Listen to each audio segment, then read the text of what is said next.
Dustin shocked me because we were filming a scene. Sorry about that.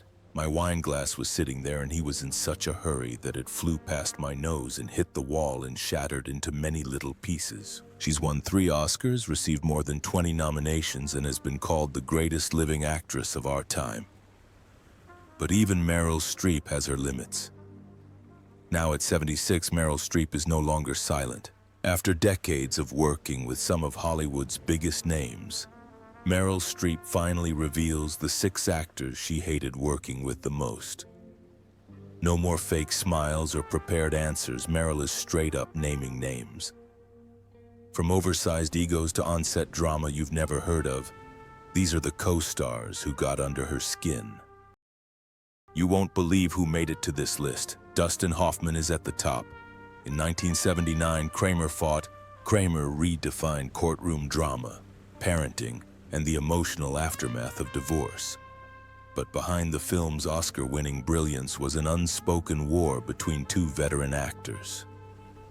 Meryl Streep, then a rising star, and Dustin Hoffman, a Hollywood titan, clashed, not only on screen but behind the scenes in ways that would reverberate for decades. Their performances were explosive, raw, vulnerable, and unforgettable.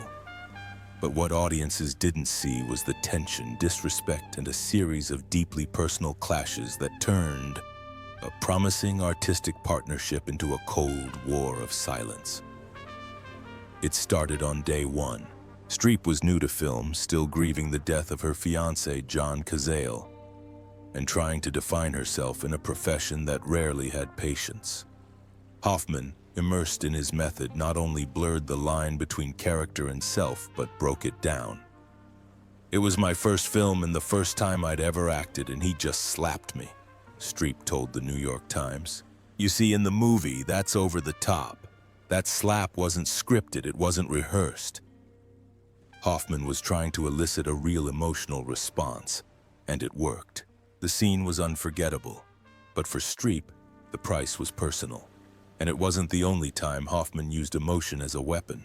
According to journalist Michael Schulman's unauthorized biography, Her Again, Becoming Meryl Streep, Hoffman also whispered John Cazale into her ear just before filming a scene of her breaking down in court, a cruel attempt to exploit the fresh pain of her real-life loss.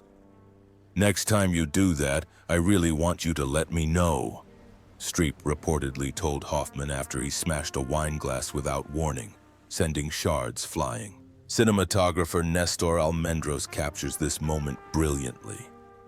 Meryl acts like a precise instrument, every gesture, every vocal rhythm carefully calculated. Dustin handles the scenes like jazz, unpredictable and chaotic. For Hoffman, improvisation is art. For Streep, it is recklessness masquerading as genius. Their philosophies clash at every level. Director Robert Benton was said to have been tasked with keeping the peace on set, constantly diffusing tensions. And while the result was one of the greatest performances in film history, earning both actors Oscars, the cost of the action was still there. Hoffman has never spoken publicly about the slap. He never acknowledged the incident involving the glasses. His last comment came years later at a BAFTA tribute. I'm getting divorced. I was partying with drugs. It ruined everything. That's not an apology. It was a backdrop, perhaps even a silent excuse. For her part, Streep finally found closure. Decades later, reflecting on her experiences on the post-press tour, she reflected on the changes in the film industry. Those things are being adjusted at this point because people won't accept them anymore. That's a good thing. But perhaps the most surprising twist came in 2020. Appearing Friday night with Jonathan Ross, Streep softened her tone. All is forgiven. I really like him. And I think he's a great actor. But man, I was so mad that day. It was the first public sign that Streep had completely moved on. Not that Hoffman deserved forgiveness, but that time has softened the rage, not erased the memory, not justified the action, but only quieted it. And yet the scar remains. Not just a footnote in Hollywood history, but a reminder of the mental toll women often silently endure in their pursuit of greatness. Hoffman never paid the price for his actions. He continued to work, earning praise and respect. Streep, meanwhile, turned her pain into a performance and became the gold standard of serious acting. Is their feud over? Publicly, yes, but they never worked together again. No reunions, no collaborations. That one haunting film alone leaves a legacy of what might have been, if only respect had been shown. Because for Meryl Streep, art is sacred, but so is consent. And Dustin Hoffman crossed that line. Second, Kevin Kline. Meryl Streep builds characters like cathedrals, layer by layer, brick by brick, with the reverence of a scholar and the sensitivity of a sculptor. She doesn't enter a role until she has lived it, understood its language, felt its historical pulse. Precision is not Streep's preference, it's a rule. So when Kevin Kline walked onto the set of Sophie's Choice in 1981 with his natural grace, improvisational rhythm and extraordinary talent, sparks didn't fly, they collided. Director Alan J. Pakula envisioned a dream pairing. Two classically trained actors steeped in the rigors of theater come together to tell a harrowing story about the Holocaust. Their on-screen chemistry is undeniable. Off-screen, there was a quiet clash of creative ideologies. Production designer George Jenkins once said Meryl built Sophie from the ground up. Every variation of voice and gesture came from months of historical research. Kevin seemed to discover Nathan through improvisation and instinct. For Streep, that instinct, however wonderful, felt out of place. She immersed herself in the pain of Holocaust survivors, even studying the Polish accent down to the smallest syllable. Kline, by contrast, flowed through rehearsals with an ease that, for Streep, bordered on carefree. The real breaking point came during one rehearsal when Kline reportedly remarked that her strong accent was so precise it was almost distracting. It wasn't a cruel remark, but for Streep, it cut deep. What you call a distraction, I call essential. She was supposed to have shot back. I'm not here to play Sophie, I'm here to be her. From that moment on, the line was drawn. What seemed like productive collaboration between equals turned out to be a balancing act of tolerance. On set, they were professional. Off set, they were polite, but that belief was never fully formed. In later press interviews, Kline recalled Streep's process in what some saw as a dismissive tone, calling Meryl's preparation academic. Great, but sometimes it misses the mark. Streep doesn't respond directly, she doesn't need to.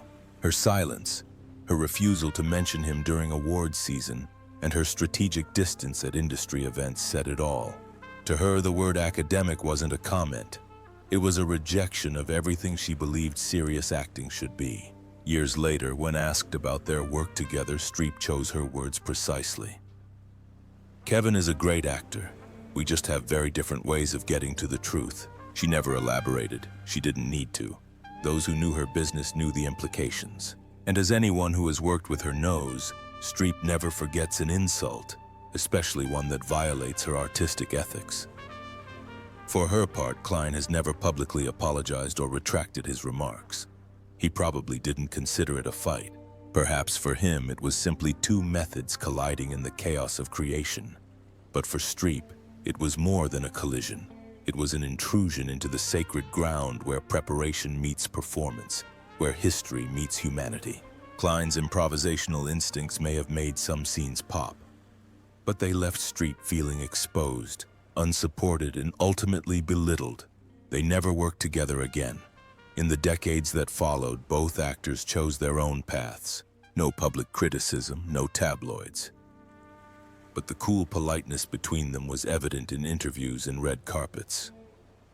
Streep, a consummate professional, kept her distance. Kline, equally composed, avoided mentioning Sophie's Choice unless prompted. Third, Jack Nicholson. Jack Nicholson, on the other hand, does not build characters. He delivers.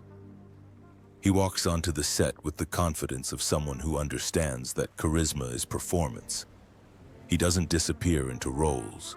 He bends them to his side. And for Meryl Streep, it's not just a difference of style. It's a violation of artistic integrity. Jack represents everything Meryl thinks is wrong with the modern film world, according to casting director Juliet Taylor. who worked with both legends on separate projects. He's more interested in being Jack Nicholson than disappearing into characters. The conflict between them isn't theatrical, it's ideological. It all started in the 1980s when both actors were at the peak of their careers. Directors and studios dreamed of pairing them, but Streep, always a talented actress, hesitated. She reportedly turned down several high-profile scripts that would have cast her opposite Nicholson. The reason? A quiet but persistent skepticism about whether he would ever put story before character. That skepticism turned to unease when the two finally collaborated on Mike Nicholson's 1986 romantic comedy Heartburn. Streep had just lost her original co-star Mandy Patinkin, who was fired on day one, and was completely surprised when Nicholson took the role. In real life, Nicholson is charming but also ruthless. He flirts a lot. He teased. He established personal boundaries in a way that, while not explicitly scandalous, made Streep angry. Author Erin Carlson revealed in Queen Meryl that she had to fight him, noting that Nicholson's behavior quickly went from playful to insistent. On set, their styles clashed like oil and water. Streep brought months of emotional preparation. Nicholson brought instinct and improvisation.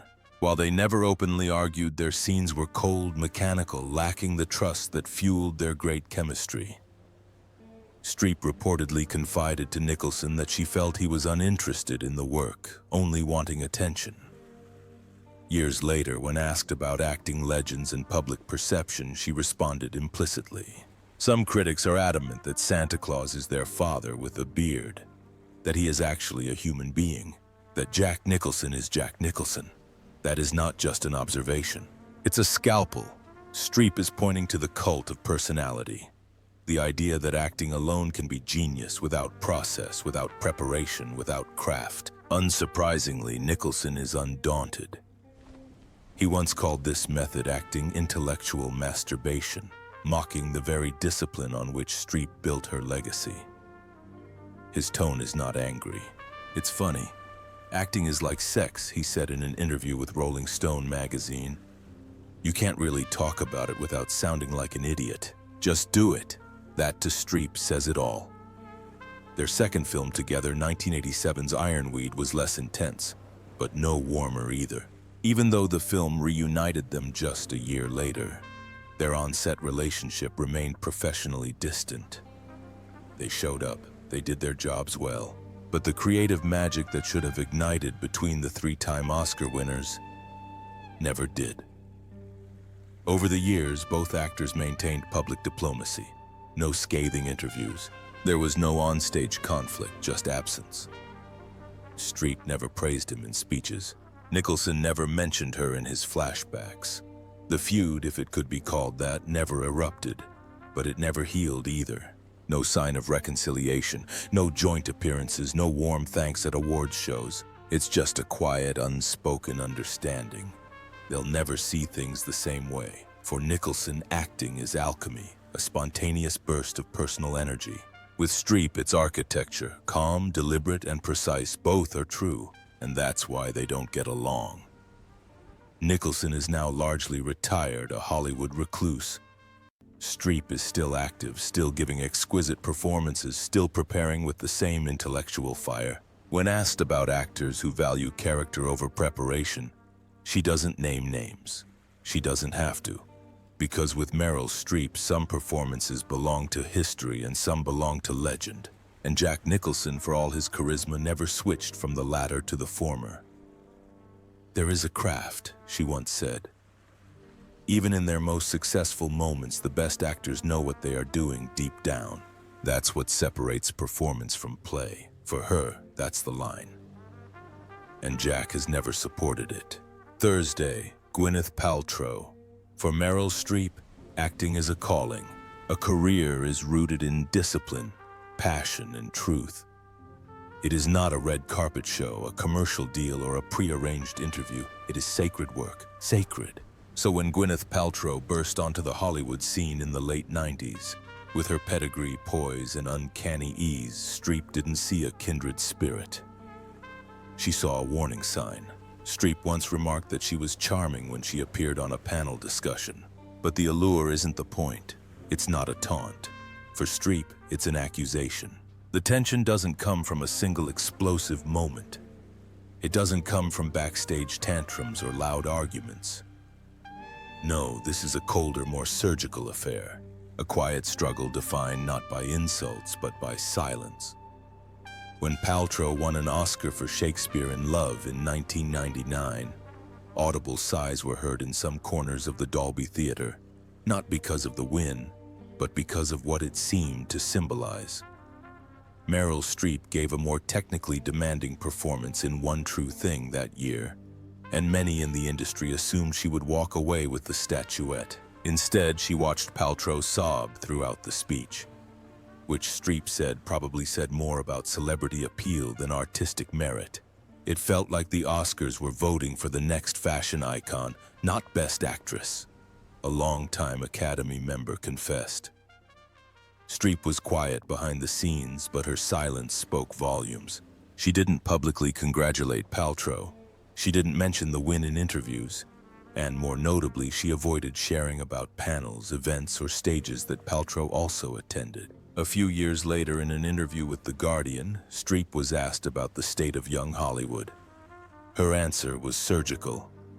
"I worry that we are entering an era where acting is confused with presence, where real work is eclipsed by the spotlight." Critics and insiders have read between the lines and seen a mirror image of Paltrow. Even Alec Baldwin, who has worked closely with both actresses, once joked, "Meryl knows the phone book, Gwyneth knows her feelings." The joke, delivered at a dinner party, struck a chord with both women. Streep reportedly responded with a wry smile. Paltrow did not. According to a former Miramax publicist, Paltrow was deeply hurt by what she found to be a silent rejection. The source said she always wanted Meryl's approval. Growing up, she heard her name mentioned in the same sentence as Meryl. But once she got close enough, she realized Meryl had no intention of passing the torch. For Streep, the issue isn't personal, it's philosophical. She sees Paltrow as part of a generation that values fame over looks, privilege over preparation. And it's not just acting. Paltrow's move into lifestyle branding and her infamous Goop empire has only deepened the chasm. It's like watching an actress turn into a scent, one of Streep's collaborators whispered during a roundtable discussion. Streep, however, never directly attacked her. That's not her way. Instead, she praised actresses like Cate Blanchett, Saoirse Ronan, and Florence Pugh, women who were known for playing their roles rather than dominating the headlines. When asked about Paltrow's performance in Proof, a film that was supposed to mark her return to serious drama, Streep deftly deflected. "I think the film has a strong intention. Not that the acting is great or that Gwyneth is good, but just that it's intention. As for Paltrow, she's been more vocal, though always masked by a diplomatic facade. Meryl is intimidating," she told Vogue in 2010. "She sets the standard for all of us. Whether she sees me that way, I don't know." She knew, and despite her attempts to expand the circle through social media compliments, press comments, even private notes, Streep kept her distance. A former assistant said she kept a few actors in her circle of friends. Gwyneth was never one of them. Fourth, Alec Baldwin. In public, they laugh. On press tours, they dance around the tension. But behind the scenes of It's Complicated, Meryl Streep and Alec Baldwin weren't having it easy. Their on-screen chemistry was perfect. Their real-life collaboration was a bit erratic. For Meryl Streep, acting is architecture. Every role is meticulously crafted with every detail, voice, posture, breath, and intention. She approaches comedy like a surgeon, says script supervisor Diane Dreyer. Every laugh has to come naturally from the character. Alec Baldwin, he's a storm, quick, funny, instinctive, and impulsive. He's a natural. In 30 Rock, he could do a scene in one take, but Streep is not 30 Rock, and Baldwin's looseness clashed with her precision. "We kept trying to find the same rhythm," a crew member told Vanity Fair, but they were dancing to different rhythms. Meryl is Mozart, Alec is Miles Davis. The disagreement was evident in the rehearsals. Baldwin frequently deviated from the script, rewriting jokes, rephrasing lines, even rearranging gestures on set. Streep, who had worked out every emotional detail of her character down to the last breath, found herself sidetracked. Alec would change a line mid-sentence, and Meryl just blinked at him. "Like, really? Now?" the cameraman recalled. Her reaction was subtle but sharp. She asked for more rehearsal time, requested reshoots, and pushed for a restructure in scenes Baldwin had improvised that turned chaotic. What made it worse? Baldwin figured it was all part of the process. Working with her was a dream come true, he wrote on Instagram afterward. "She is beautiful. She is smart. She is funny." But insiders say that's Baldwin's charm as a cleaner. Streep was quite frustrated on set. Not that Baldwin wasn't talented. She had admired his work for years, but his unpredictable personality forced her to compromise. She had never criticized him publicly. It's not her style, but she couldn't hide her frustration. "You do the work," she once said in an interview. "You build your truth from within. The rest is just noise." To those who knew her, that was not a general comment. That's aimed at actors like Baldwin, who rely more on charisma than image, and Baldwin doesn't seem to mind. At a press conference promoting the film, he joked that she's a maverick, the Bette Davis of her generation. "You can't walk onto a set without her knowing unless you want to get stared at." He said it as a compliment. Streep didn't laugh. Despite the disagreements, however, they made it work. It's Complicated was a success, both critically and commercially. But the collaboration was never repeated. No second films, no follow-up projects, just polite interviews and public praise. Nothing to hide the creative inconsistency. Was there discord? Not the classic attention-seeking kind. No shouting, no insults, no walkouts. But there was a professional chasm between them, built on radically different ideas about acting. For Baldwin, acting is play. For Streep, it is sacred labor. And for an actor who values structure, Baldwin's chaos is nothing new. It's confusing. They remain friendly in public. They pose for photos, compliment each other in interviews, and even joke around when the cameras are rolling. But in real life, Streep keeps her distance. Meryl acts like an orchestra, a member of the It's Complicated crew commented. "If you're out of tune, she won't tell you, but you'll feel it." And Alec Baldwin? He still calls the experience a career highlight. Maybe not because it was easy, but because getting through it felt like an accomplishment. To this day, Streep has never asked Baldwin to co-star again, and she never will. 6th, Jeremy Irons. In the history of cinema, there have been few confrontations as intellectually intense as the one between Meryl Streep and Jeremy Irons. It wasn't a battle of egos or tabloid scandal. It was something deeper, an artistic clash between two masters of their craft, each unwilling to budge to the other's view of what authenticity in acting really meant. They were supposed to be a dream couple, both classically trained, both revered for their earnestness, both capable of turning a whisper into an earthquake on screen. But from the first rehearsal room together, the chemistry was intense. Jeremy sees the characters as beautiful objects to be polished and displayed, says renowned voice coach Tim Monick, who has worked closely with both actors on various occasions. Meryl approaches them as archaeological sites to be carefully excavated. That distinction between poetry and excavation informs the rhythms of their dynamic. Where Streep believes in digging deep into layers of emotional truth, Irons believes in control, clarity, and elegance. His acting is something aristocratic, hers is intimate, honest, and raw, and neither style has patience for the other. The tipping point came during a rehearsal for a period drama that never got made. One insider described the rehearsal room as a battleground of furrowed brows and suppressed sighs. At one point, Irons reportedly remarked during a break that Meryl's voice was perfect, but at other times it felt like she was auditioning for the role with the best technique, not the person. For Meryl, who was famous for her belief that technical detail was the gateway, not the distraction, to character truth, the comment was a slap in the face. According to another witness, her reaction was cool but measured. "If you think emotional truth and detail are polar opposites, Jeremy, you're missing the point. You are performing in front of people, not for them. From that moment on, the atmosphere between them became cold. They avoided each other at events. Their agents quietly ensured they were never considered for the same cast. At a film festival roundtable, when asked which of her fellow actors she most admired, Streep praised actors who sacrificed their egos for the sake of the story, a remark many believed was aimed squarely at Irons. Jeremy, never one to back down from an intellectual debate, later told The Guardian that Meryl was absolutely incredible. But sometimes I feel like the technique can be very seductive.